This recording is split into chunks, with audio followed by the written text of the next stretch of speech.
Hey everyone, a very warm welcome to learn simple English. आज के video lecture में हम सीखेंगे एक्टिव और पैसिव वॉइस से जुड़े कुछ सेंटेंसेस। साथ ही सीखेंगे कि कैसे एक्टिव वॉइस के सेंटेंसेस को पैसिव वॉइस में कन्वर्ट करना है। Let's begin this video and here comes the first sentence on your screen.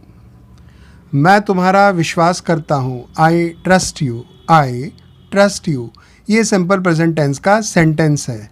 अब देखिए इसका पैसिव वॉइस। तुम्हारा विश्वास मेरे द्वारा किया जाता है। You are trusted by me. You are trusted by me. यहाँ पर ऑब्जेक्ट सब्जेक्ट बन जाता है। पैसिव वॉइस में वर्ब की थर्ड फॉर्म का यूज़ होता है। मैं उन्हें सलाह दे रहा हूँ। I am advising them. I am advising them. ये प्रेजेंट कॉन्टीन्यूअस टेंस का सेंटेंस है।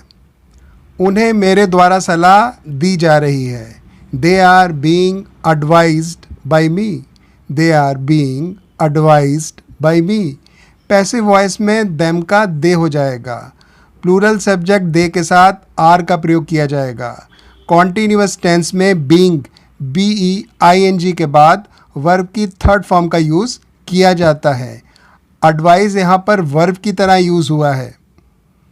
हमें तुम्हारी ज़रूरत पड़ेगी। We will require you.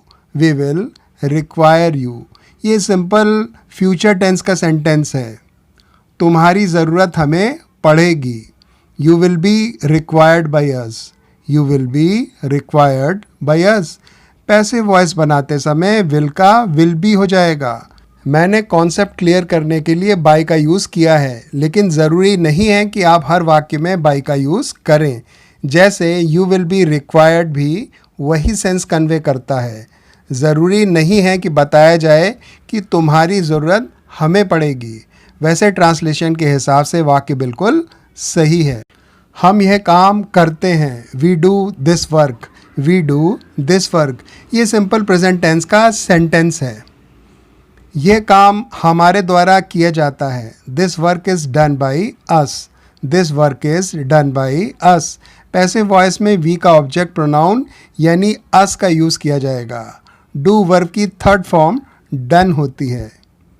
मुझे कोई कह रहा है। Someone is telling me. Someone is telling मी। ये प्रेजेंट कॉन्टीन्यूअस टेंस का वाक्य है। अब इसका पैसिव देखिए।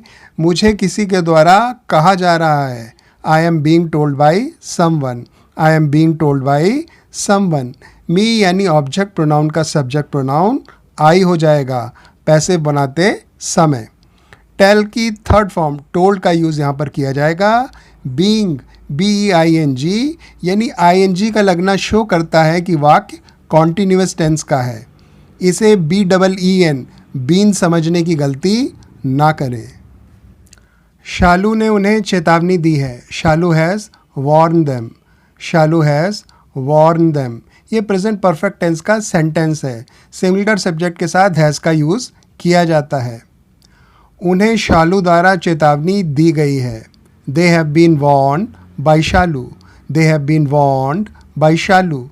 लेकिन पैसिव बनाते समय सब्जेक्ट दे हो जाएगा। जैसा कि हमें पता है प्लूरल सब्जेक्ट के साथ हैव बीन का यूज़ किया जाता है, न कि हैज़ बीन का। यानी हैज़ बीन और हैव बीन का यूज़ होना सब्जेक्ट पर निर्भर करेगा। क्या सोहन ने उन्हें सूचित किया? Has Sohan inform them? Has Sohan informed them? ये प्रेजेंट परफेक्ट टेंस का इंट्रागेटिव वाक्य है। क्या उन्हें सोहन द्वारा सूचित किया गया? Have they been informed by Sohan? Have they been informed by Sohan? इसका पैसिव वॉइस देखिए। यहाँ भी सब्जेक्ट दे के होने के कारण हैव बीन का यूज़ किया जाएगा। क्या रवि वह काम कर रहा है? Is Ravi doing that job? Is Ravi doing that job? ये प्रेजेंट कॉन्टीन्यूअस टेंस का इंट्रागेटिव वाक्य है। क्या वह काम रवि द्वारा किया जा रहा है? Is that job being done by Ravi? Is that job being done by Ravi? यहाँ सब्जेक्ट दैट जॉब हो जाएगा। वह उस काम को कर रही थी। She was doing that work. She was doing that work. ये पास्ट कॉन्टीन्यूअस टेंस का सेंटेंस है। वह काम उसके द्वारा किया जा रहा था। That work was being done bye her. That work was being done by her. इसके पैसिव वॉइस में सब्जेक्ट होगा दैट वर्क। कॉन्टिन्यूस टेंस में याद रहे कि पैसिव वॉइस में बीइंग प्लस वर्ब की थर्ड फॉर्म का यूज़ किया जाएगा। उन्होंने मेरे आदेश का पालन नहीं किया। They did not obey my order. They did not obey my order. ये सिंपल पास्ट टेंस का नेगेटिव सेंटेंस है। मेरे आदेश का पालन उनके द्वारा नहीं किया गया। My order was not obeyed by them. My order was not obeyed by them. Passive voice में ऑब्जेक्ट अब सब्जेक्ट हो जाएगा। मैं ये काम कर चुका हूँगा। I will have done this work. I will have done this work. ये फ्यूचर परफेक्ट टेंस का सेंटेंस है। ये काम मेरे द्वारा हो चुका होगा। This work will have been done by me. This work will have been done by me. Passive voice बनाते समय विल हैव का विल हैव बीन हो जाएगा। यहाँ आई का ऑब्जेक्ट प्रोनाउन यानी मी का प्रयोग किया जाएगा। हमें उनकी ज़रूरत नहीं है। We do not require them. We do not require them. ये सिंपल प्रेजेंट टेंस का नेगेटिव सेंटेंस है। उनकी हमें ज़रूरत नहीं है। They are not required by us. They are not required by us. Them यानी ऑब्जेक्ट प्रोनाउन का सब्जेक्ट प्रोनाउन दे हो जाएगा। मैं एक ज़रूरी काम पूरा कर चुका होऊंगा। आई will have completed N important work. I will have completed N important work. ये फ्यूचर परफेक्ट टेंस का सेंटेंस है। एक ज़रूरी काम मेरे द्वारा पूरा हो चुका होगा। An important work will have been completed by me.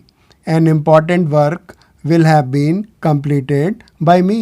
Again passive voice में will have been plus verb की थर्ड फॉर्म का प्रयोग किया जाएगा। मैं तुम्हें इस काम के लिए कुछ दूंगा। I will give you something for this work. I will give you something for this work. ये सिंपल फ्यूचर टेंस का सेंटेंस है। तुम्हें इस काम के लिए मेरे द्वारा कुछ दिया जाएगा। Something will be given to you by me for this work. Something will be given to you by me for this work. Passive voice में will का will be हो जाएगा। जैसा कि कई बार बताया गया, पैसिव वॉइस में V3 का यूज़ होता है, इसलिए give का given हो जाएगा। Friends, I am quite confident that the video was useful to you all and that some of your doubts were cleared up. I am sure that henceforth you will be in a better position to understand the sentences related to active and passive voice. Friends, it is very important that all of you are able to identify the active voice or the passive voice, as the other person before you is not aware of your knowledge of active voice or passive voice, and one will continue to speak in the voice one is comfortable with. It's time to take leave of you with a promise that I will soon be back with another informative video. Thanks for watching. Bye friends.